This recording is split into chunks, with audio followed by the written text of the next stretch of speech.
In today's video, I'm going to walk you through exactly how to run onboarding in Notion, step by step, using a clean and repeatable onboarding hub that makes welcoming new hires simple and organized.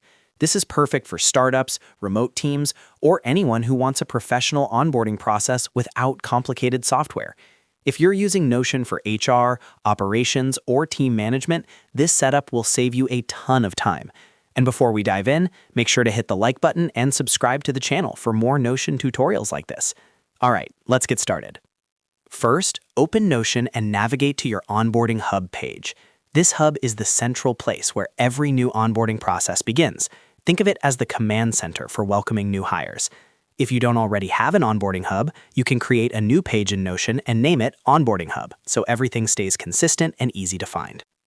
Once you're inside the page, make sure the title is clearly labeled as Onboarding Hub. This helps both admins and new hires immediately understand where they are.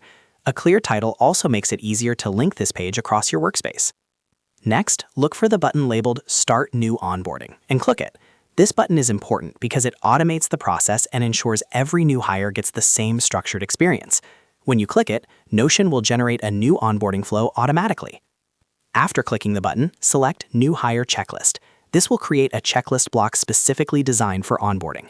This checklist keeps everything organized and ensures no steps are skipped during the onboarding process. At the top of the checklist, take a moment to read the Welcome to the Team section. This is where you introduce the company culture, values, and what the new hire can expect during their first few days.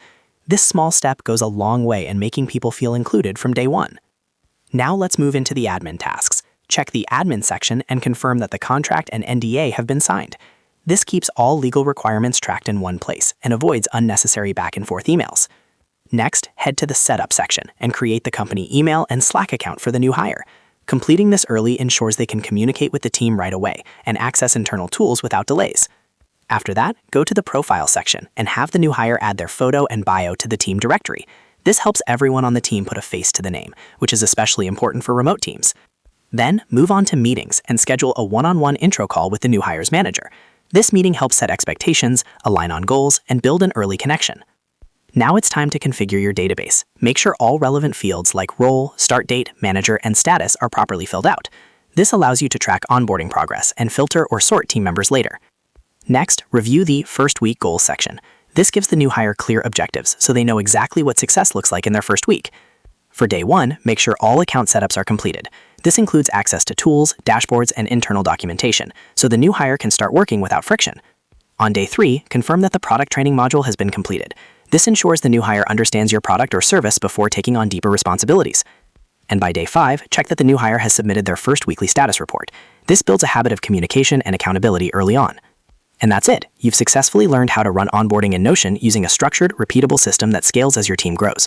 If you found this video helpful, make sure to hit the like button and subscribe for more Notion workflows and productivity tutorials.